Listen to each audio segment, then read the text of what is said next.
दोस्तों, मान लीजिए अगर सऊदी अरब में मेरे सोने की खाने होती या 8-10 तेल के कुएं होते तो क्या मैं अभी यहाँ पर आपको पढ़ा रहा होता? बिल्कुल नहीं। मैं मेरे आलीशान महल में बैठा रहता और नौकर चाकर अपने आप सब काम करते रहते। मुझे कुछ भी करने की ज़रूरत नहीं पड़ती। क्यों नहीं करनी पड़ती? क्योंकि मेरी लाइफ सेट हो जाती, मेरी लाइफ क्या हो जाती? स्टेबल हो जाती, मेरी लाइफ में स्टेबिलिटी आ जाती। क्लियर? सीधा सा कॉन्सेप्ट है। इस कॉन्सेप्ट से ये बात निकल कर सामने आई कि हर आदमी अपनी लाइफ में क्या होना चाहता है? स्टेबल होना चाहता है। यही बात आप लोगों पे भी लागू होती है। आप लोग पढ़ाई लिखाई क्यों कर रहे हैं? ताकि बोर्ड एग्ज़ाम में अच्छे मार्क्स आ सके, आगे जाके कंपटीशन फाइट करके एग्ज़ाम क्लियर करके अच्छी जॉब कर पाएँ, पैसे कमा पाए, लाइफ में अपना नाम कर पाएँ, अपनी फैमिली का नाम रोशन कर पाए और अल्टीमेटली एम ये रहे कि आपकी लाइफ सेट हो जाए, आपकी लाइफ में भी क्या आ जाए? स्टेबिलिटी आ जाए। बाहर सब्जी वाला सब्जी क्यों बेच रहा है? ताकि उसके जेब में भी 2 पैसे आ जाए और उसकी लाइफ भी क्या हो जाए? स्टेबल हो जाए। क्लियर? तो सीधा सा सिंपल सा कॉन्सेप्ट ये निकल कर सामने आया कि हर कोई स्टेबल होना चाहता है, हर आदमी अपनी लाइफ में स्टेबिलिटी चाहता है।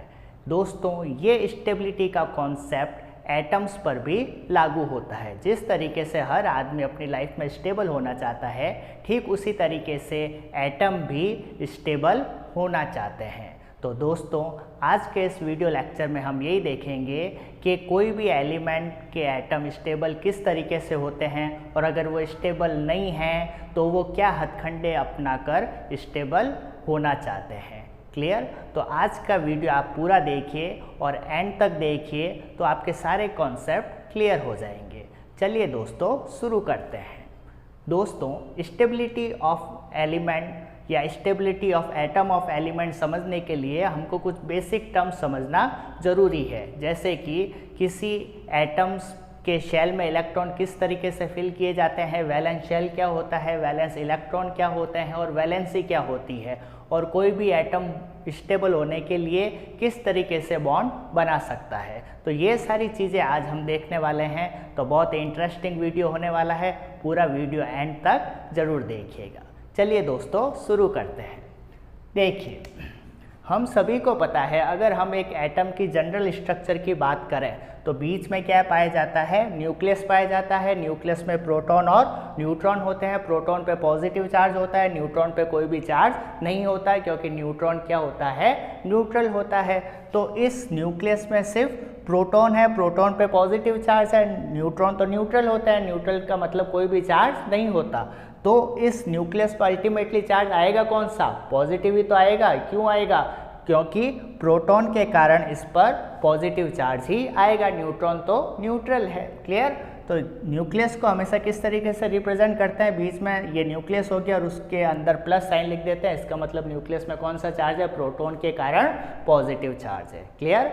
अब इस न्यूक्लियस के चारों तरफ क्या होते हैं? सर्कुलर पाथ पाए जाते हैं। इन सर्कुलर पाथ को ही अपन क्या बोलते हैं? शेल बोलते हैं, जिसको अपन स्मॉल n से रिप्रेजेंट करते हैं। और इन्हीं शेल के अंदर इलेक्ट्रॉन न्यूक्लियस के चारों तरफ क्या करता रहता है? मूव करता रहता है। तो न्यूक्लियस के चारों तरफ जो सर्कुलर पाथ पाए जाते हैं, जिसमें इलेक्ट्रॉन न्यूक्लियस के चारों तरफ घूमते रहते हैं, इन्हीं सर्कुलर पाथ को अपन क्या बोलते हैं? शेल बोलते हैं। और इन शेल को स्मॉल n से रिप्रेजेंट किया जाता है। क्लियर? इधर देखें, तो ये न्यूक्लियस हो गया। अब आपको अंदर से बाहर की तरफ चलना है। इस न्यूक्लियस से जस्ट ये जो पहला वाला सर्कल है, ये हो गया फर्स्ट सेल, ये हो गया सेकंड शेल, ये थर्ड शेल और ये फोर्थ सेल। न्यूक्लियस से बाहर की तरफ न्यूक्लियस, फिर first shell, second shell, third shell और फोर्थ सेल, इस तरीके से आपको चलना है। क्लियर? फर्स्ट सेल को ही अपन कैपिटल K से रिप्रेजेंट करते हैं, सेकंड सेल को कैपिटल L से, थर्ड सेल को कैपिटल M से और फोर्थ सेल को कैपिटल N से रिप्रेजेंट करते हैं। KLMNOP ऐसे चलता रहता है, लेकिन अपने को तो सिर्फ KLMN तक ही ध्यान रखना है। क्लियर? अब K शेल यानी कि फर्स्ट सेल, चाहे मैं K शेल बोलूँ चाहे फर्स्ट सेल बोलूँ, एक ही बात है। इसके लिए n की वैल्यू कितनी होगी? 1 होगी। मैंने कहा था ना, शेल को किससे रिप्रेजेंट करते हैं? n से रिप्रेजेंट करते हैं। तो फर्स्ट शेल यानी K शेल के लिए n की value 1, second shell L shell के लिए n की value 2, third shell m shell के लिए n की वैल्यू थर्ड और फोर्थ सेल n शेल के लिए n की वैल्यू कितनी होती है, फोर्थ होती है। यानी first shell, second shell, third shell, fourth shell, k l m n is equal to 1, n is equal to 2, n is equal to 3 और n इज इक्वल टू 4। ये कॉन्सेप्ट आपको ध्यान रखना है। क्लियर? अब हम ये समझ चुके हैं कि शेल क्या होते हैं और किस तरीके से उसको रिप्रेजेंट किया जा सकता है। अभी मैंने आपको बताया कि इन शेल में कौन घूमते रहते हैं, इलेक्ट्रॉन घूमते रहते हैं न्यूक्लियस के चारों तरफ। यानी इन शेल में अपने को क्या भरना पड़ेगा, इलेक्ट्रॉन भरना पड़ेगा। तो एक सिंपल सा फॉर्मूला आपको क्या ध्यान रखना है, किसी दिए गए पर्टिकुलर शेल के लिए मैक्सिमम नंबर ऑफ इलेक्ट्रॉन कितने होते हैं, 2n², जहाँ पे n की वैल्यू क्या होती है, n की वैल्यू 1 2 3 4 डॉट डॉट कुछ भी हो सकती है। अगर n इज इक्वल टू 1 है, इसका मतलब कौन सा शेल है, k। L शेल के लिए n की वैल्यू कितनी हो जाएगी, 2, m के लिए n की वैल्यू 3 और n के लिए, कैपिटल N के लिए स्मॉल n की वैल्यू कितनी हो जाएगी, 4 हो जाएगी। क्लियर? तो इस फॉर्मूले से हम इसमें डिफरेंट शेल में कितने इलेक्ट्रॉन भरे जा सकते हैं, maximum number of electron different shell के लिए अपन कैलकुलेट कर सकते हैं। देखिए इधर, अगर मैं बात करूं k शेल के लिए n की वैल्यू कितनी होती है, 1 होता है ना फर्स्ट शेल, तो n की वैल्यू कितनी आई, फर्स्ट 1 रखेंगे अपन।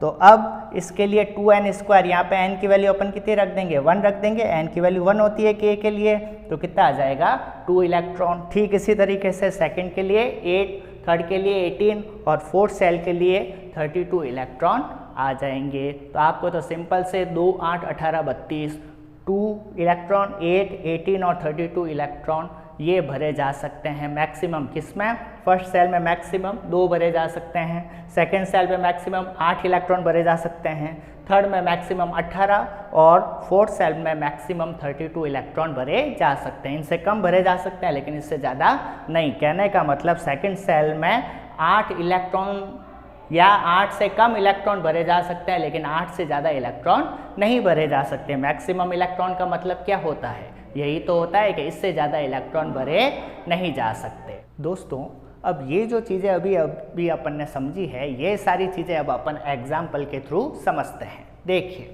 सबसे पहले अगर मैं एग्जाम्पल लूँ नियॉन का, तो नियॉन का एटॉमिक नंबर कितना होता है, 10 होता है। और मैं आपको बता चुका हूँ जितने एटॉमिक नंबर होता है उतने ही क्या होते हैं, प्रोटॉन होते हैं, और जितने प्रोटॉन होते हैं उतने ही क्या होते हैं, इलेक्ट्रॉन होते हैं। कब, जब वो एटम कैसा हो, न्यूट्रल हो। न्यूट्रल का मतलब उसके सिर के ऊपर कोई भी प्लस या माइनस चार्ज नहीं पाना चाहिए, नहीं होना चाहिए, यानी कि चार्ज एब्सेंट होना चाहिए। तो इसके ऊपर कोई चार्ज नहीं है, इसका मतलब Ni कैसा, न्यूट्रल एटम। और न्यूट्रल के लिए जितने प्रोटॉन होंगे उतने ही इलेक्ट्रॉन होंगे, और प्रोटॉन कितने होंगे, जितना एटॉमिक नंबर होगा, और एटॉमिक नंबर कितना है, 10।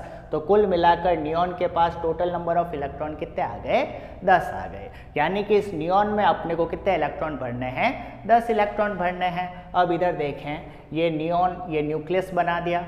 अब ये कौन सा शेल हो गया, फर्स्ट शेल हो गया। फर्स्ट शेल को किससे रिप्रेजेंट करते हैं, K से, और ये हो गया L, KLMN, यही तो होता है उस तरीके से। क्लियर?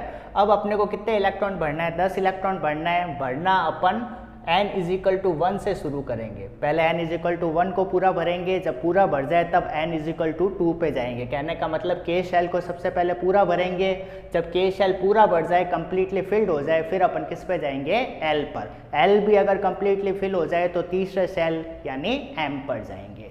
तो नीचे वाला कंप्लीटली फिल्ड होने के बाद आपको अगले शेल पर जाना है। क्लियर? तो इधर देखिए, n इज इक्वल टू 1 यानी K शेल में मैक्सिमम कितने इलेक्ट्रॉन आ सकते हैं, 2 इलेक्ट्रॉन आ सकते हैं। तो अपन ने यहाँ पे क्या कर देंगे, 2 इलेक्ट्रॉन, यानी 2 क्रॉस। यहाँ पे इलेक्ट्रॉन को मैं किससे रिप्रेजेंट कर रहा हूँ, क्रॉस से। आप डॉट से भी रिप्रेजेंट कर सकते हैं। क्लियर?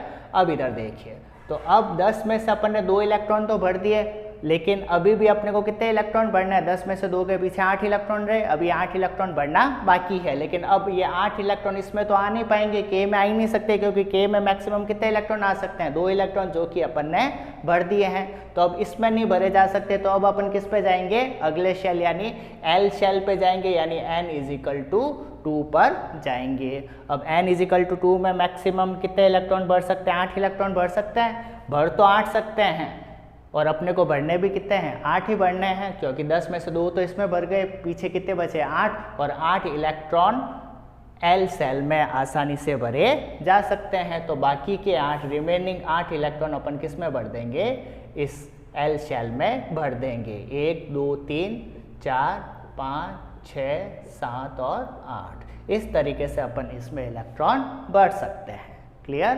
तो 2 और 8 10 हो गए, 10 इलेक्ट्रॉन अपने को बढ़ने थे। क्लियर? अब इधर देखिए, तो इसका इलेक्ट्रॉनिक कॉन्फ़िगरेशन में लिखूंगा तो कैसे लिखूंगा, 2,8 लिखूंगा। 2 इलेक्ट्रॉन किस में आए, के शेल में आए, और बाकी के 8 इलेक्ट्रॉन किस में आए, एल शेल में आए।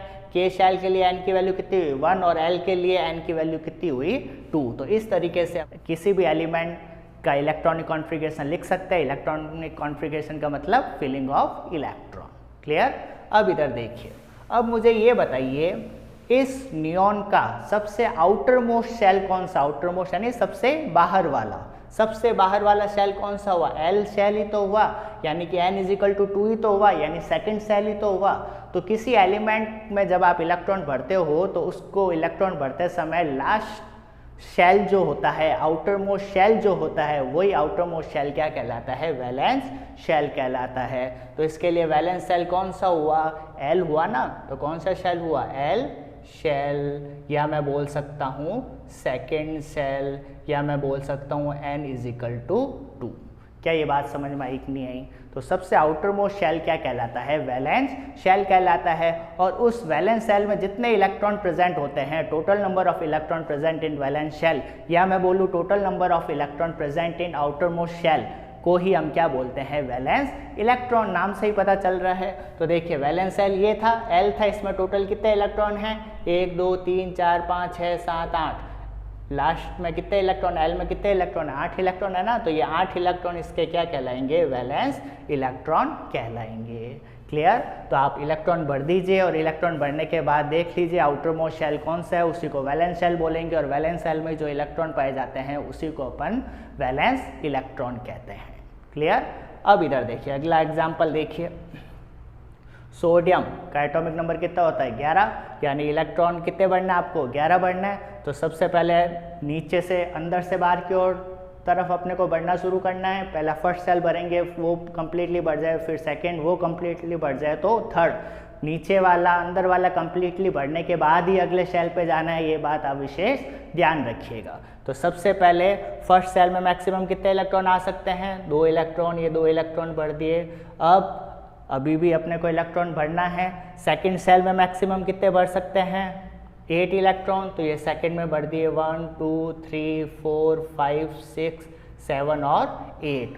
तो 8 और 2 कितने हो गए, 10। लेकिन अपने को बढ़ना कितना है, 11 इलेक्ट्रॉन बढ़ना है, यानी अभी भी 1 इलेक्ट्रॉन बढ़ना बाकी है। क्या इस 1 इलेक्ट्रॉन को मैं सेकंड सेल में भर सकता हूँ, नहीं भर सकता है, क्योंकि सेकंड में तो मैक्सिमम कितने इलेक्ट्रॉन भरे जा सकते हैं, 8 इलेक्ट्रॉन ही भरे जा सकते हैं। तो एक अगला इलेक्ट्रॉन, 1 इलेक्ट्रॉन किस में चला जाएगा, अगले शेल में। तो 1 इलेक्ट्रॉन किस में चला जाएगा, KLM शेल में चला जाएगा।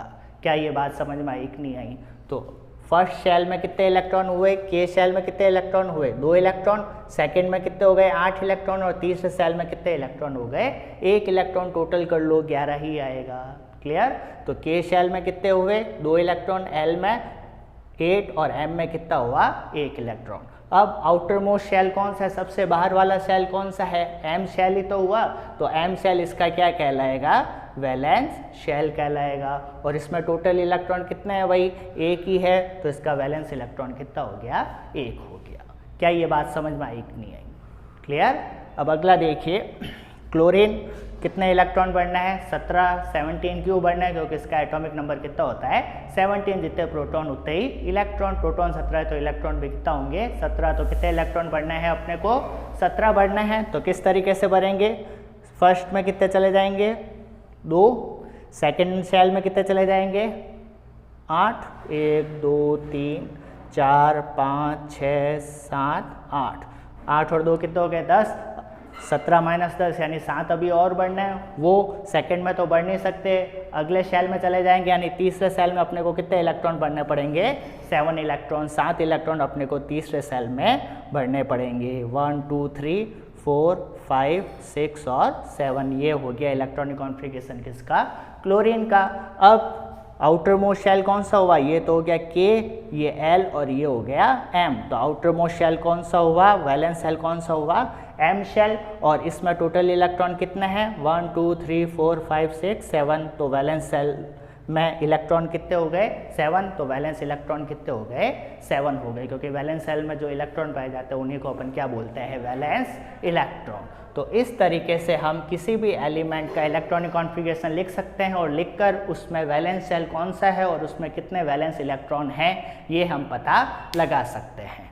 दोस्तों अब हम देख चुके हैं कि किसी एलिमेंट के डिफरेंट शेल में इलेक्ट्रॉन किस तरीके से बढ़ सकते हैं और उसका इलेक्ट्रॉनिक कॉन्फ़िगरेशन हम किस तरीके से लिख सकते हैं और उन्हें देखकर हम वैलेंस शेल और वैलेंस इलेक्ट्रॉन किस तरीके से निकाल सकते हैं। क्लियर? अब अगर हम ये कॉन्सेप्ट समझ गए हैं तो अब आप एक नया कॉन्सेप्ट समझ के देखिए और इसको ध्यान से समझिएगा। बहुत इजी है, एकदम सिंपल वे में आपके सामने पेश है। देखिए इधर कोई भी एलिमेंट है, उस एलिमेंट में आप इलेक्ट्रॉन फिल कर दोगे और इलेक्ट्रॉन फिल करने के बाद उसका वैलेंस शेल आप इस तरीके से आप आसानी से निकाल सकते हैं। क्लियर? अब उस वैलेंस शेल में, अब ध्यान से सुनिए, उस वैलेंस शेल में अगर 8 इलेक्ट्रॉन आते हैं, कितने इलेक्ट्रॉन 8 इलेक्ट्रॉन। अगर किसी एलिमेंट के वैलेंस शेल में 8 इलेक्ट्रॉन हो तो हम बोलेंगे कि उसका ऑक्टेट क्या है कंप्लीट है। हम क्या बोलेंगे उस एलिमेंट का ऑक्टेट कंप्लीट है। और अगर किसी एलिमेंट का ऑक्टेट कंप्लीट है यानी उसके वैलेंस शेल में यानी कि उसके आउटर मोस्ट शेल में 8 इलेक्ट्रॉन है तो वो एलिमेंट कैसा होगा हाईली स्टेबल होगा। और यही चीज़ कहलाती है ऑक्टेट रूल, जिसको किसने दिया था लुईस एंड कॉसेल नाम के 2 साइंटिस्ट थे, उन्होंने ऑक्टेट रूल दिया था। ये ऑक्टेट रूल क्या कहता है कि किसी भी एलिमेंट के आउटर मोस्ट शेल यानी वैलेंस शेल में अगर 8 इलेक्ट्रॉन है यानी ऑक्टेट ऑफ इलेक्ट्रॉन कंप्लीट है तो वो एलिमेंट क्या होगा हाईली स्टेबल होगा। और हर चीज़ क्या होना चाहती है स्टेबल होना चाहती है। ये चीज़ हम पहले ही डिस्कस कर चुके हैं। तो एक कॉन्सेप्ट तो आपको ये 8 इलेक्ट्रॉन वाला ये कॉन्सेप्ट आपको ध्यान रखना है। और कब एलिमेंट स्टेबल हो सकता है? अगर किसी एलिमेंट का वैलेंस शेल पूरा भरा हुआ हो। किससे भरा हो? किससे फिल्ड हो? इलेक्ट्रॉनों से ही तो फिल होगा। अगर किसी एलिमेंट का जो वैलेंस शेल हो कैसा हो कंप्लीटली फिल्ड हो यानी इलेक्ट्रॉनों से पूरी तरीके से भरा हो तो भी वो एलिमेंट क्या होगा हाईली स्टेबल होगा। और हर चीज़ क्या होना चाहती है स्टेबल होना चाहती है। क्लियर? एक एक एग्जाम्पल से हम इन्हें समझते हैं। देखिए इधर जैसे नियॉन है, नियॉन के एटॉमिक नंबर कितना होता है 10 इलेक्ट्रॉन बढ़ने हैं और 2 8 18 32 फर्स्ट सेल में मैक्सिमम 2, दूसरे में 8, तीसरे में 18 और चौथे में 32 मैक्सिमम इलेक्ट्रॉन भरे जा सकते हैं। तो फर्स्ट में मैक्सिमम 2 ही भरे जा सकते हैं। तो फर्स्ट में कितने इलेक्ट्रॉन चले गए 2 इलेक्ट्रॉन। अभी भी अपने को 8 इलेक्ट्रॉन बढ़ना बाकी है। फर्स्ट सेल में तो 2 से ज़्यादा आ ही नहीं सकते, तो अब अपन किस में भरेंगे सेकंड सेल में भरेंगे। तो सेकंड सेल में कितने इलेक्ट्रॉन चले जाएंगे 8 इलेक्ट्रॉन। नियॉन का देखिए ये वाला सेम कॉन्सेप्ट। क्लियर? अब इधर देखिए तो इसका आउटर मोस्ट शेल कौन सा हुआ के शेल हुआ, दूसरा सेल हुआ। और इस आउटर मोस्ट शेल में कितने इलेक्ट्रॉन आ रहे हैं 8 इलेक्ट्रॉन आ रहे हैं। और जैसे आउटर मोस्ट सेल में 8 इलेक्ट्रॉन आए ये क्या हो जाएगा हाईली स्टेबल हो जाएगा। इसका ऑक्टेट क्या हो जाएगा कंप्लीट हो जाएगा और ये क्या हो जाएगा हाईली स्टेबल। कैसे? According to octet rule. क्या ये बात समझ में आई कि नहीं आई? तो नियॉन क्या होगा हाईली स्टेबल होगा क्योंकि उसके आउटर मोस्ट शेल में 8 इलेक्ट्रॉन है इसलिए ये हाईली स्टेबल होगा। क्लियर? अब अगर मैं हीलियम की बात करूं तो हाइड्रोजन हीलियम 2 नंबर पे आता है। इसका एटॉमिक नंबर कितना हुआ 2 यानी कि इसमें कितने इलेक्ट्रॉन बढ़ने हैं 2 इलेक्ट्रॉन बढ़ने हैं। तो 2 इलेक्ट्रॉन तो पहले सेल में आ जाएंगे। 2 इलेक्ट्रॉन यानी इसका आउटर मोस्ट शेल कौन सा हुआ के शेल हुआ और इसके आउटर मोस्ट इलेक्ट्रॉन कितने हुए 2 हुए यानी वैलेंस शेल के शेल और वैलेंस इलेक्ट्रॉन कितने हुए 2 इलेक्ट्रॉन हुए। अब के शेल यानी कि फर्स्ट सेल में कितने इलेक्ट्रॉन डाले कि वो पूरा भर जाए 2 इलेक्ट्रॉन से कंप्लीटली फिल हो जाता है। और यहाँ पे फर्स्ट सेल में 2 इलेक्ट्रॉन ही है यानी कि इसका जो वैलेंस सेल है यानी फर्स्ट सेल यानी के सेल वो क्या है कंप्लीटली फिल्ड है। और जैसे ही कंप्लीटली फिल्ड हुआ ये हीलियम भी क्या हो जाएगा हाईली स्टेबल हो जाएगा। तो स्टेबिलिटी के रेस्पेक्ट में आपको 2 चीज़ें ध्यान रखनी है। अगर वैलेंस किसी एलिमेंट का वैलेंस सेल कंप्लीटली फिल्ड है या उसके वैलेंस सेल में 8 इलेक्ट्रॉन यानी ऑक्टेट ऑफ इलेक्ट्रॉन है तो वो एलिमेंट क्या होंगे हाईली स्टेबल होंगे। और हर चीज़ क्या होना चाहती है स्टेबल होना चाहती है। तो ये तो हम ये समझ गए कि कोई एलिमेंट स्टेबल कब होगा और कब नहीं होगा। अब एक चीज़ और देखिए, हीलियम, नियॉन, आर्गन, क्रिप्टॉन और जीनॉन ये सब क्या कहलाती है इनर्ट गैस कहलाती है। तो सिर्फ हीलियम को छोड़कर बाकी जितनी भी इनर्ट गैस है उन सब में वैलेंस सेल में कितने इलेक्ट्रॉन पाए जाते हैं? 8 इलेक्ट्रॉन पाए जाएंगे। 8 इलेक्ट्रॉन होती है, ऑक्टेट कंप्लीट हो जाएगा, तो ये सारी कैसी होती है? हाईली स्टेबल होती है। बाकी सब में तो ऑक्टेट ऑफ इलेक्ट्रॉन पाया जाता है, लेकिन हीलियम एक ऐसी इनर्ट गैस है जिसमें डुप्लेट ऑफ इलेक्ट्रॉन पाया जाता है, जिसके वैलेंस सेल में कितने इलेक्ट्रॉन होते हैं? 2 electron. Valence shell fully filled हो गया, फुल्ली फिल्ड होते ही ये हाईली स्टेबल, ये भी स्टेबल है, ये भी स्टेबल है, पर इसके स्टेबिलिटी का रीजन दूसरा है, इसका स्टेबिलिटी का रीजन दूसरा है। बाकी की जो भी इनर्ट गैस है वो तो स्टेबल है ऑक्टेट ऑफ इलेक्ट्रॉन कंप्लीट होने से, क्योंकि वैलेंस सेल में 8 इलेक्ट्रॉन पाए जाते हैं, जबकि हीलियम एक ऐसे इनर्ट गैस है जिसमें डुप्लेट ऑफ इलेक्ट्रॉन पाया जाता है, तो इसका वैलेंस सेल फुल्ली फिल्ड है, जिसके कारण ये क्या है? Highly stable. तो इस कॉन्सेप्ट से हम ये समझ गए हैं कि कोई एलिमेंट कब स्टेबल होगा और कब नहीं होगा। अगर ये दो कंडीशन फुलफिल हो रही है तब तो वो एलिमेंट हाईली स्टेबल होगा, और अगर नहीं हो रही तो वो स्टेबल नहीं होगा। दोस्तों, अब हम देख चुके हैं कि अकॉर्डिंग टू ऑक्टेट रूल अगर किसी एलिमेंट के आउटर मोस्ट शेल में 8 इलेक्ट्रॉन हैं तो वो स्टेबल होगा, और अगर नहीं है तो वो स्टेबल नहीं होगा।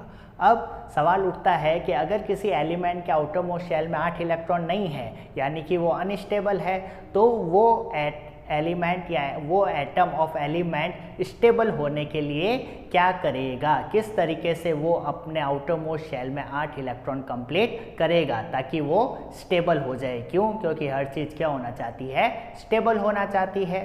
तो दोस्तों, अगर कोई एटम अनस्टेबल है तो स्टेबल होने के लिए वो क्या करता है? बॉन्ड फॉर्मेशन करता है। अब आप कहेंगे बॉन्ड क्या होता है? तो कोई भी दो केमिकल स्पीसीज, वो केमिकल स्पीसीज एटम भी हो सकते हैं, आयंस भी हो सकती है, तो किन्हीं भी दो केमिकल स्पीसीज के बीच में जो अट्रैक्शन होता है उसी को अपन क्या बोलते हैं? बॉन्ड बोलते हैं। जैसे मान लीजिए दो अच्छे फ्रेंड्स हैं, तो दोनों क्या बोलते हैं? हम दोनों के बीच की बॉन्डिंग बहुत ही अच्छी, अट्रैक्शन बहुत ज़्यादा है, ऐसे अपन बोलते हैं, नहीं बोलते? हम इतने अच्छे फ्रेंड्स हैं, हमारी बॉन्डिंग बहुत स्ट्रांग है। तो बॉन्डिंग का सिंपल सा मतलब होता है एनी काइंड ऑफ अट्रैक्शन, और यही अट्रैक्शन अगर दो केमिकल स्पीसीज के बीच में हो जाए तो इसी को हम बोलते हैं केमिकल बॉन्डिंग। और ये केमिकल बॉन्डिंग दो टाइप से हो सकती है। एक्चुअल में केमिकल बॉन्डिंग 3 टाइप की होती है, कोवेलेंट बॉन्ड, आयनिक बॉन्ड, और एक होता है कोऑर्डिनेट बॉन्ड। लेकिन आपके सिलेबस के हिसाब से, आपके कोर्स के हिसाब से आपको सिर्फ कोवेलेंट बॉन्ड और आयनिक बॉन्ड पे ही फोकस करना है। क्लियर? अब इधर देखें, तो एटम स्टेबल होने के लिए बॉन्ड फॉर्मेशन करेगा, और वो बॉन्ड दो टाइप के हो सकते हैं, या तो कोवेलेंट बॉन्ड हो सकता है या फिर आयनिक बॉन्ड। इन कोवेलेंट बॉन्ड या आयनिक बॉन्ड के थ्रू वो अपने आउटर मोस्ट शेल में 8 इलेक्ट्रॉन कंप्लीट कर लेता है, जिससे वो एलिमेंट क्या हो जाएगा? स्टेबल हो जाएगा। अब अपन देखते हैं कि इन दो टाइप के बॉन्डिंग के थ्रू किस तरीके से एलिमेंट अपने आउटर मोस्ट शेल में 8 इलेक्ट्रॉन कंप्लीट करता है। देखिए इधर, अगर हम सबसे पहले अगर हम बात करें Na की, सोडियम 11 इलेक्ट्रॉन है, किस तरीके से इलेक्ट्रॉन भरेंगे? फर्स्ट सेल में 2 इलेक्ट्रॉन, दूसरे सेल में 8 इलेक्ट्रॉन, और तीसरे सेल में कितने इलेक्ट्रॉन आ जाएंगे? 1 इलेक्ट्रॉन आ जाएगा। 2 8 1 हो गया ना 11। अब इसका आउटर मोस्ट शेल कौन सा होगा? तीसरा सेल हुआ। 2 इलेक्ट्रॉन कौन से सेल में? के एल में कितने इलेक्ट्रॉन है? 8 इलेक्ट्रॉन, और 1 इलेक्ट्रॉन किस में है? एम शेल में। तो एम शेल यानी तीसरा सेल सोडियम का वैलेंस सेल हो गया, और इस वैलेंस सेल में कितने इलेक्ट्रॉन है? 1 इलेक्ट्रॉन है। तो ये स्टेबल होगा या अनस्टेबल होगा? बिल्कुल सही, ये क्या होगा? अनस्टेबल होगा, क्योंकि स्टेबल होने के लिए किसी एलिमेंट के आउटर मोस्ट शेल में 8 इलेक्ट्रॉन होने चाहिए, जबकि यहाँ पे तो इसके वैलेंस सेल में 1 इलेक्ट्रॉन ही है। तो ये सोडियम क्या करेगा? ये 1 इलेक्ट्रॉन बाहर निकाल देगा, और जैसे ही सोडियम अपना 1 इलेक्ट्रॉन रिमूव करेगा, इस सोडियम के ऊपर कौन सा चार्ज आ जाएगा? पॉजिटिव चार्ज आ जाएगा, और किसका फॉर्मेशन हो जाएगा? कैटायन का फॉर्मेशन हो जाएगा। ये कैटायन क्या होते हैं, एनायन क्या होते हैं, आयंस क्या होते हैं, इस पर एक वीडियो मैं बना चुका हूँ, उसका आई बटन पे लिंक दे दूंगा, वो जाकर आप ज़रूर देखिए। क्लियर? तो सोडियम ने क्या किया? जैसे ही अपना ये 1 इलेक्ट्रॉन निकाला, तो जैसे ये 1 इलेक्ट्रॉन निकाला तो अब कॉन्फ़िगरेशन क्या हो जाएगा? 2 और 8 ही हो जाएगा भाई। पहले इसके पास 11 इलेक्ट्रॉन थे, 1 इलेक्ट्रॉन निकाल दिया, तो 11 - 1 कितने हो गए? 10 इलेक्ट्रॉन। और अब अपने को कितने इलेक्ट्रॉन भरने हैं? 10 इलेक्ट्रॉन ही भरने हैं। तो 2, 8, तो पहले सेल में कितने इलेक्ट्रॉन आ गए? 2 इलेक्ट्रॉन, और दूसरे सेल में कितने इलेक्ट्रॉन आ जाएंगे? 8 इलेक्ट्रॉन आ जाएंगे। 2 + 8 10 हो गए ना, 10 इलेक्ट्रॉन ही बढ़ने थे, पहले 11 थे, 11 में से 1 इलेक्ट्रॉन चला गया, अब कितने इलेक्ट्रॉन बढ़ना है? 10, तो 2 + 8 = 10। अब Na+ के केस में आउटर मोस्ट शेल कौन सा हो गया? L शेल हो गया, दूसरा शेल हो गया, और इस दूसरे शेल यानी आउटर मोस्ट शेल यानी कि वैलेंस शेल में अब कितने इलेक्ट्रॉन है? 8 इलेक्ट्रॉन हो गए, और जैसे ही 8 इलेक्ट्रॉन हो गए ये Na+ क्या हो जाएगा? स्टेबल हो जाएगा। क्यों? क्योंकि इसका ऑक्टेट क्या हो गया?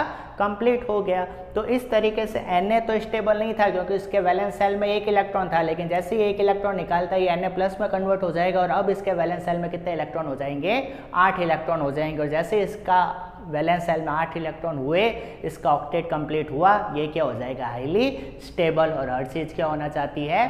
बिल्कुल सही स्टेबल होना चाहती है। क्लियर? तो यहाँ पे Na+ तो क्या हो गया? स्टेबल हो गया। अब दूसरा केस देखिए Cl का। Cl के कितने इलेक्ट्रॉन है? 17 इलेक्ट्रॉन है, बनेंगे तो क्या हो जाएगा? 2, 8, 7। फर्स्ट सेल में कितने आ जाएंगे? 2, सेकेंड में 8 इलेक्ट्रॉन, और थर्ड सेल यानी M सेल में कितने आ जाएंगे? 7 इलेक्ट्रॉन आ जाएंगे। क्लियर? किस तरीके से ये सब अपन अभी यहाँ पे समझ चुके हैं। अब इधर देखिए, अब क्लोरीन का आउटर मोस्ट सेल कौन सा है? M शेल यानी तीसरा सेल, और तीसरा सेल में कितने इलेक्ट्रॉन है? 7 इलेक्ट्रॉन है। अगर किसी तरीके से 1 इलेक्ट्रॉन और यहाँ पे आ जाए तो 7 की जगह क्या हो जाएगा? 8 हो जाएगा, और जैसे आउटर मोस्ट सेल में 8 इलेक्ट्रॉन हुए, क्लोरीन भी क्या हो जाएगा? स्टेबल हो जाएगा। तो अब क्या होगा? ये जो Na+ ने ये जो 1 इलेक्ट्रॉन निकाला था, ये इलेक्ट्रॉन कौन ले लेगा? Cl ले लेगा, और Cl जैसे 1 इलेक्ट्रॉन गेन करेगा, Cl किस में कन्वर्ट हो जाएगा? Cl- में, क्योंकि जब इलेक्ट्रॉन कोई एलिमेंट इलेक्ट्रॉन लेता है तो उसके ऊपर माइनस चार्ज आता है, और कोई देता है तो उसके ऊपर पॉजिटिव चार्ज आता है। क्लियर? तो अब Cl ने 1 इलेक्ट्रॉन ले लिया, और जैसे 1 इलेक्ट्रॉन ले लिया तो अब इसके पास कितने हो गया? 18 इलेक्ट्रॉन हो गए, 1 इलेक्ट्रॉन एक्स्ट्रा हो गया, तो अब इसका इलेक्ट्रॉनिक कॉन्फ़िगरेशन क्या होगा? 2, 8 होना तो 7 चाहिए था, लेकिन 1 इलेक्ट्रॉन और ऐड हो गया, तो तीसरे सेल में 1 इलेक्ट्रॉन और ऐड होते ही 7 की जगह अब कितना हो जाएगा? 8। तो अब Cl- का आउटर मोस्ट शेल कौन सा हुआ? M शेल ही है, लेकिन अब इसके आउटर मोस्ट शेल में कितने इलेक्ट्रॉन हो गए? 8 इलेक्ट्रॉन हो गए, और आउटर मोस्ट शेल में जैसे ही 8 इलेक्ट्रॉन हुए, Cl- का ऑक्टेट कंप्लीट हो गया, और ये भी क्या हो गया? स्टेबल हो गया। क्लियर? तो Na 1 इलेक्ट्रॉन निकाल कर Na+ में कन्वर्ट होकर ऑक्टेट कंप्लीट कर रहा है और स्टेबल हो रहा है, और Cl 1 इलेक्ट्रॉन गेन कर Cl- में कन्वर्ट होकर अपना ऑक्टेट कंप्लीट कर स्टेबल हो रहा है। क्या ये बात समझ में आई कि नहीं आई? तो इस तरीके से अपने पास एक तो Na+ का फॉर्मेशन हो गया, और एक Cl- का फॉर्मेशन हो गया, एक कैटायन का फॉर्मेशन हो गया, और एक एनायन का फॉर्मेशन हो गया। एक के ऊपर प्लस चार्ज और एक के ऊपर माइनस चार्ज, और अपने को पता है हमेशा अपोजिटली चार्ज स्पीसीज के बीच में हमेशा क्या होता है? अट्रैक्शन होता है। तो ये कैटायन और एनायन के बीच में जो इलेक्ट्रोस्टैटिक फोर्स ऑफ अट्रैक्शन होगा, इसी को अपन क्या बोलते हैं? आयनिक बॉन्ड बोलते हैं। क्या ये बात समझ में आई कि नहीं आई? तो क्या कहा अपन ने? Na 1 इलेक्ट्रॉन निकाल कर और Cl 1 इलेक्ट्रॉन लेकर आयंस में कन्वर्ट हो जाते हैं, और आयंस में कन्वर्ट होने के बाद उनके बीच में क्या बन जाएगा? Ionic bond. तो ये Na+ में कन्वर्ट हुआ क्यों, और Cl- में कन्वर्ट हुआ क्यों? 1 इलेक्ट्रॉन इसने निकाला क्यों, और 1 इलेक्ट्रॉन इसने लिया क्यों? ऑक्टेट कंप्लीट करने के लिए। ऑक्टेट कंप्लीट होने से क्या होगा? ये चीज़ें स्टेबल हो जाएगी, और हर चीज़ क्या होना चाहती है? स्टेबल। तो अगर कोई एटम स्टेबल नहीं है, आउटर मोस्ट सेल में 8 इलेक्ट्रॉन नहीं है, तो वो क्या कर सकता है? या तो इलेक्ट्रॉन दे सकता है या इलेक्ट्रॉन ले सकता है, और लेकर या देकर आयंस में कन्वर्ट हो जाएगा और आयनिक बॉन्ड का फॉर्मेशन कर सकता है। क्या ये बात समझ में आई कि नहीं आई? क्लियर? अब ये चीज़ अपन देख चुके हैं आयनिक बॉन्ड। अब अपन देखते हैं कोवैलेंट बॉन्ड कि कोवैलेंट बॉन्ड में क्या होता है। कोवैलेंट बॉन्ड में होता है शेयरिंग ऑफ इलेक्ट्रॉन। अगर किसी एलिमेंट के आउटर मोस्ट सेल में 8 इलेक्ट्रॉन नहीं है तो वो क्या करेगा? सामने वाले किसी दूसरे एटम के साथ इलेक्ट्रॉनों की क्या करेगा? शेयरिंग करेगा, और शेयरिंग कर कर दोनों एटम अपने 8 इलेक्ट्रॉन कंप्लीट कर लेंगे, और दोनों ही क्या हो जाएंगे? स्टेबल हो जाएंगे। क्या ये बात समझ में आई कि नहीं आई? देखिए कैसे। ये एक Cl एटम है, ये दूसरा क्लोरीन का एटम है, इसके पास भी 17 इलेक्ट्रॉन, इसके पास भी 17 इलेक्ट्रॉन, इसका कॉन्फ़िगरेशन भी 2,8,7, इसका भी 2,8,7। इसका आउटर मोस्ट शेल कौन सा है? KLM है, और इसका भी आउटर मोस्ट शेल कौन सा है? M है, आउटरमोस्ट शेल में इसके पास 7 इलेक्ट्रॉन है, इसके पास भी कितने इलेक्ट्रॉन है, 7 इलेक्ट्रॉन। 7 इलेक्ट्रॉन होते ही दोनों ही क्या है, अनस्टेबल है, क्योंकि स्टेबल होने के लिए आउटरमोस्ट शेल में 8 इलेक्ट्रॉन होने चाहिए, लेकिन इनके पास तो 7 इलेक्ट्रॉन ही है, यानी दोनों के पास एक एक इलेक्ट्रॉन कम पड़ रहा है। अगर किसी तरीके से दोनों के पास एक एक इलेक्ट्रॉन आ जाए तो दोनों के आउटरमोस्ट शेल में 8 इलेक्ट्रॉन हो जाएंगे और दोनों ही क्या हो जाएंगे, स्टेबल हो जाएंगे। तो ये दोनों क्या करेंगे, आपस में मिलकर एक एक इलेक्ट्रॉन की क्या करेंगे, शेयरिंग करेंगे। शेयरिंग करने का मतलब देखिए इधर इस Cl के आउटरमोस्ट शेल में कितने इलेक्ट्रॉन है, 7 इलेक्ट्रॉन है। हमेशा ध्यान रखिए बॉन्ड फॉर्मेशन में हमेशा आउटरमोस्ट शेल के इलेक्ट्रॉन ही पार्टिसिपेट करते हैं, यानी बॉन्ड फॉर्मेशन में हमेशा वैलेंस इलेक्ट्रॉन ही पार्टिसिपेट करते हैं। ये बात हमेशा आप ध्यान रखिएगा। ये 2 8 इनसे अपने को मतलब नहीं है, सिर्फ valence shell 7 electron valence shell के इलेक्ट्रॉन है ना, इन्हीं से अपने को मतलब है। क्यों, क्योंकि बॉन्ड फॉर्मेशन में हमेशा वैलेंस इलेक्ट्रॉन ही पार्टिसिपेट करते हैं।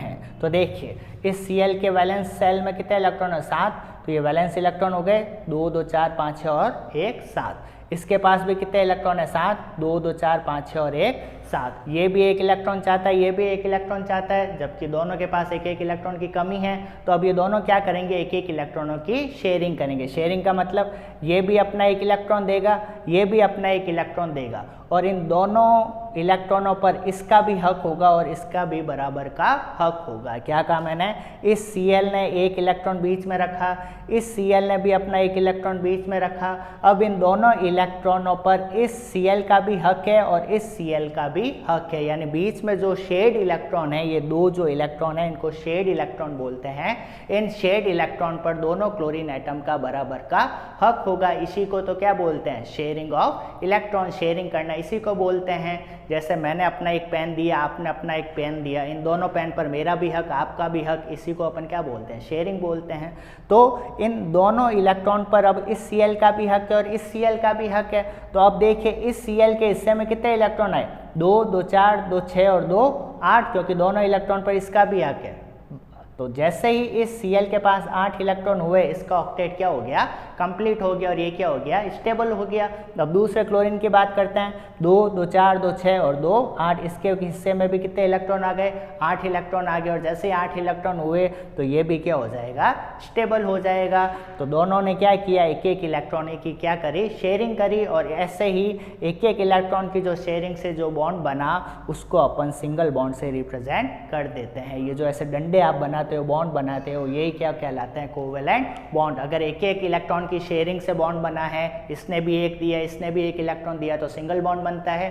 2 2 इलेक्ट्रॉन की शेयरिंग से डबल बॉन्ड बनता है, और 3 3 इलेक्ट्रॉन की शेयरिंग से ट्रिपल बॉन्ड बनता है। तो आप समझ गए होंगे कि कोवेलेंट बॉन्ड क्या होता है, कैसे फॉर्म होता है, by sharing of electron. Clear. अब इधर देखिए इस Cl ने, इन दोनों Cl ने ये बॉन्ड बनाया ही क्यों बनाया, क्योंकि इन दोनों के पास एक एक इलेक्ट्रॉन कम पड़ रहे थे तो इन्होंने दिमाग लगाया और क्या किया, दोनों ने एक एक इलेक्ट्रॉन की शेयरिंग कर ली ताकि इनका ऑक्टेट कंप्लीट हो सके। और जैसे ही शेयरिंग करी, इनके बीच में कौन सा बॉन्ड बन गया, कोवेलेंट बॉन्ड बन गया। तो ये बात आप समझ गए होंगे कि बॉन्ड बनते ही क्यों हैं, ताकि एटम्स का ऑक्टेट कंप्लीट हो जाए और वो क्या हो जाए, हाईली स्टेबल हो जाए, ताकि हर चीज़ क्या होना चाहती है, स्टेबल होना चाहती है। क्लियर दोस्तों। अब हम देख चुके हैं कि कोई भी एलिमेंट जिसका आउटर मोस्ट सेल में 8 इलेक्ट्रॉन नहीं है, तो वो अपने आउटर मोस्ट सेल में 8 इलेक्ट्रॉन करने के लिए, यानी स्टेबल होने के लिए वो बॉन्ड बनाता है। बॉन्ड बनाने के लिए वो तो या तो वो इलेक्ट्रॉन ले सकता है या दे सकता है, या फिर इलेक्ट्रॉनों की शेयरिंग कर सकता है। शेयरिंग ऑफ इलेक्ट्रॉन से कोवेलेंट बॉन्ड बनता है और इलेक्ट्रॉन देने या लेने से आयनिक बॉन्ड बनता है। अब दोस्तों मुझे आप ये बात बताइए, अगर कोई एलिमेंट है, उस एलिमेंट के आउटर मोस्ट सेल में ऑलरेडी 8 इलेक्ट्रॉन है, यानी उसका ऑक्टेट ऑलरेडी कंप्लीट है, यानी वो ऑलरेडी हाईली स्टेबल है, तो क्या वो बॉन्ड बनाएगा? बिल्कुल सही, वो बॉन्ड नहीं बनाएगा, क्योंकि वो ऑलरेडी हाईली स्टेबल है। कोई एटम बॉन्ड बनाता क्यों है? स्टेबल होने के लिए ही तो बनाता है। जैसे याद कीजिए, शुरुआत में मैंने एग्जांपल दिया था, अगर मैं हाईली स्टेबल हूँ तो क्या मैं यहाँ पढ़ा रहा होता या अपने महल, आलीशान महल में आराम कर रहा होता? बिल्कुल। अगर मैं स्टेबल हूँ तो मुझे कुछ करने की ज़रूरत ही नहीं है। ठीक उसी तरीके से जो इनर्ट गैस होती है, जो उसका ऑक्टेट ऑलरेडी कंप्लीट है, जिसके आउटर मोस्ट शेल में 8 इलेक्ट्रॉन ऑलरेडी है, वो हाईली स्टेबल है, तो वो उसको कुछ भी माथाफोड़ी करने की ज़रूरत नहीं है, यानी वो उसको किसी दूसरे एलिमेंट के साथ बॉन्ड भी बनाने की ज़रूरत नहीं है। क्यों? क्योंकि बॉन्ड एलिमेंट बनाते क्यों हैं? स्टेबल होने के लिए। इनर्ट गैस तो ऑलरेडी स्टेबल है, इसी कारण इनर्ट गैस कभी भी बॉन्ड नहीं बनाती। तो ये क्वेश्चन पूछा जाता है, इसका आंसर आप अच्छी तरीके से समझ गए होंगे। चलिए दोस्तों, अब एक और वर्ड आपने बहुत बार सुना होगा, वैलेंसी। वैलेंस शेल क्या होते हैं, वैलेंस इलेक्ट्रॉन क्या होते हैं, ये चीज़ें हम समझ चुके हैं। अब एक नया कॉन्सेप्ट समझते हैं, वैलेंसी। देखिए वैलेंसी क्या होती है, सिंपल सा मतलब है कोई एटम किसी दिए गए कंपाउंड में जितने बॉन्ड बनाता है वही उसी की क्या कहलाती है, वही उस एलिमेंट की उस कंपाउंड में क्या कहलाती है, वैलेंसी कहलाती है। वापस सुनिए, कोई एलिमेंट दिए गए कंपाउंड में जितने बॉन्ड बनाता है वही उस एलिमेंट की उस दिए गए कंपाउंड में क्या कहलाती है, वैलेंसी कहलाती है। फॉर एग्जांपल CH4 में इस कार्बन ने कितने बॉन्ड बनाए, 1 2 3 4 बॉन्ड बनाए, 4 बॉन्ड बनाए, तो कार्बन की वैलेंसी हमेशा कितनी होती है, 4 होती है, 4 होती है। क्यों? क्योंकि कार्बन हमेशा कितने बॉन्ड बनाता है, 4 बॉन्ड बनाता है। और एक पर्टिकुलर एक हाइड्रोजन कितने बॉन्ड बना रहा है, ये हाइड्रोजन कितने बॉन्ड बना रहा है, एक, कोई भी हाइड्रोजन देख लो, ये कितने बना रहा है, एक, ये कितने बना रहा है, एक। तो हाइड्रोजन हमेशा कितने बॉन्ड बनाता है, एक बॉन्ड बनाता है, तो हाइड्रोजन की वैलेंसी हमेशा कितनी होती है, 1 होती है। तो कार्बन की वैलेंसी हमेशा 4 और हाइड्रोजन की वैलेंसी हमेशा 1 होती है। तो इस एग्जाम्पल से आप समझ गए होंगे कि कार्बन चूंकि 4 बॉन्ड बना रहा है तो वैलेंसी ऑफ कार्बन कितनी हो गई, 4। दिए गए कंपाउंड में यानी CH4 में कार्बन की वैलेंसी कितनी है, 4 है। क्यों है? क्योंकि दिए गए कंपाउंड यानी CH4 में कार्बन ने कितने बॉन्ड बनाए, 4 बॉन्ड बनाए। क्लियर? तो एक डेफिनेशन तो आपको ये ध्यान रखनी है कि कोई एलिमेंट, कोई एटम कितने बॉन्ड बना रहा है वही उसकी क्या कहलाती है, वैलेंसी कहलाती है। दूसरा कॉन्सेप्ट समझिए, इधर देखिए, सोडियम का क्या होता है इलेक्ट्रॉनिक कॉन्फ़िगरेशन, सोडियम में 11 इलेक्ट्रॉन होते हैं, 2,8,1। अब इसके आउटर मोस्ट शेल में तो 1 इलेक्ट्रॉन है, ये स्टेबल है नहीं, स्टेबल होने के लिए क्या करेगा, 1 इलेक्ट्रॉन को लूज कर देगा। आई बात समझ में? तो इस सोडियम ने स्टेबल होने के लिए कितने इलेक्ट्रॉन लूज किए, 1 इलेक्ट्रॉन लूज किया, तो वैलेंसी ऑफ सोडियम कितनी हो गई, 1 हो गई। क्लियर? ठीक इसी तरीके से अगर मैं मैग्नीशियम की बात करूं तो इसका 2,8,2 है, आउटर मोस्ट शेल में कितने इलेक्ट्रॉन है, 2 इलेक्ट्रॉन है, जबकि स्टेबल होने के लिए इसको कितने इलेक्ट्रॉन चाहिए, 8 इलेक्ट्रॉन चाहिए। तो ये भी क्या करेगा, इन 2 इलेक्ट्रॉन को लूज कर देगा और Mg2+ में ये कन्वर्ट हो जाएगा। जैसे ही 2 इलेक्ट्रॉन इसने लूज किए तो इसका आउटर मोस्ट शेल में अब कितने इलेक्ट्रॉन रहेंगे, 8 इलेक्ट्रॉन हो जाएंगे, तो ये क्या हो जाएगा, स्टेबल हो जाएगा। तो कहने का मतलब कोई element stable electronic configuration gain करने के लिए, अचीव करने के लिए, यानी ऑक्टेट कंप्लीट करने के लिए जितने इलेक्ट्रॉन देता है या जितने इलेक्ट्रॉन लेता है उसे भी हम उस एलिमेंट की वैलेंसी कह सकते हैं। सोडियम ने स्टेबल होने के लिए 1 इलेक्ट्रॉन लूज किया तो इसकी वैलेंसी कितनी हो गई, 1 हो गई। मैग्नीशियम स्टेबल होने के लिए इसने 2 इलेक्ट्रॉन लूज किए तो इसकी वैलेंसी कितनी हो गई, 2 हो गई। तो आपको ये दोनों डेफिनेशन आपको पता होनी चाहिए। पहली डेफिनेशन तो क्या है कि कोई एलिमेंट किसी दिए गए कंपाउंड में कितने बॉन्ड बनाता है वो उसकी क्या कहलाती है, वैलेंसी कहलाती है। और दूसरी डेफिनेशन क्या हो गई, स्टेबल इलेक्ट्रॉनिक कॉन्फ़िगरेशन, यानी कि ऑक्टेट कंप्लीट करने के लिए कोई एलिमेंट जितने इलेक्ट्रॉन देता है या लेता है वो उसकी क्या कहलाती है, वैलेंसी कहलाती है। तो इन एग्जाम्पल से आप समझ गए होंगे। ये ट्रिक मैं आपको बताऊं कि वैलेंसी किस तरीके से हम फाइंड आउट कर सकते हैं। उससे पहले आप मुझे एक क्वेश्चन बताइए, क्या किसी एलिमेंट की वैलेंसी हमेशा फिक्स होती है या वो चेंज भी हो सकती है? सोच के बताएं। देखिए इसको एक कॉन्सेप्ट समझिए, फॉस्फोरस 2 टाइप के कंपाउंड बनाता है, एक PCl3 और एक PCl5, phosphorus trichloride and phosphorus pentachloride, 2 type के ये कंपाउंड बनाता है। अब इधर देखिए, इस कंपाउंड में PCl3 में फॉस्फोरस ने कितने बॉन्ड बनाए, फॉस्फोरस ने Cl के साथ कितने बॉन्ड बनाए, 3 बॉन्ड बनाए ना, तो वैलेंसी ऑफ फॉस्फोरस कितनी हुई, 3। जबकि इस PCl5 में फॉस्फोरस ने क्लोरीन के साथ कितने बॉन्ड बनाए, 5 बॉन्ड बनाए, तो इसमें PCl5 में फॉस्फोरस की वैलेंसी कितनी हो गई, 5। यानी इन एग्जाम्पल से आप समझ गए होंगे कि किसी एलिमेंट की valency compound to compound vary कर सकती है। PCl3 में तो फॉस्फोरस की वैलेंसी है 3, जबकि PCl5 में फॉस्फोरस की वैलेंसी कितनी है, 5 है। क्लियर?